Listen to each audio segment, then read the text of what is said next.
വീടും സ്ഥലവും രജിസ്റ്റർ ചെയ്തു നൽകാമെന്ന് പറഞ്ഞ് വിശ്വസിപ്പിച്ച് 90 ലക്ഷം രൂപ തട്ടിയെടുത്ത കേസിൽ ക്രിമിനൽ കേസിൽ പ്രതിയായ 2 പേരെ മാള പോലീസ് അറസ്റ്റ് ചെയ്തു.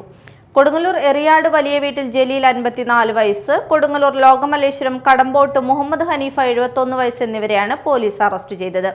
പുത്തഞ്ചിറ കുന്നത്തേരി സ്വദേശിയായ വയോധികനിൽ നിന്നാണ് ഇവർ പണം തട്ടിയത്. പുത്തഞ്ചിറ കുന്നത്തേരി സ്വദേശിയായ വയോധികനിൽ നിന്ന് അത്താണിയിലുള്ള സ്ഥലവും കെട്ടിടവും രജിസ്റ്റർ ചെയ്തു നൽകാമെന്നും മകളുടെ പുത്തഞ്ചിറയിലുള്ള വീടും പറമ്പും മറ്റൊരു പറമ്പുമായി എക്സ്ചേഞ്ച് ചെയ്യാമെന്നും പറഞ്ഞ് വിശ്വസിപ്പിച്ചായിരുന്നു തട്ടിപ്പ്. പല തവണകളായി 90 ലക്ഷം രൂപ വാങ്ങിയ ശേഷം തീറു നൽകുകയോ വാങ്ങിയ പണം തിരികെ നൽകുകയോ ചെയ്യാതെ പറ്റിക്കുകയായിരുന്നു. കൊടുങ്ങല്ലൂർ എറിയാട് വലിയ വീട്ടിൽ ജലീൽ, കൊടുങ്ങല്ലൂർ ലോകമല്ലേശ്വരം കടമ്പോട്ട് മുഹമ്മദ് ഹനീഫ എന്നിവരെയാണ് തൃശൂർ റൂറൽ പോലീസ് അറസ്റ്റ് ചെയ്തത്. ജലീൽ കൊടുങ്ങല്ലൂർ പോലീസ് സ്റ്റേഷനിലെ 8 തട്ടിപ്പു കേസുകളടക്കം 12 ക്രിമിനൽ കേസുകളിലെ പ്രതിയാണ്.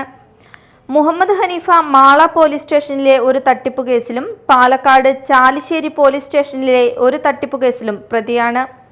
Station sub inspector PM Rasheed, GSIമാരായ KR സുധാകരൻ, MA മുഹമ്മദ് ബാഷി, മുരുകേഷ് കടവത്ത്, GASIമാരായ നജീബ്, ഷാലി, GSCPO വഹദ്, ജിബിൻ, ഡിബീഷ്, വിപിൻലാൽ എന്നിവരാണ് അന്വേഷണ സംഘത്തിലുള്ളത്.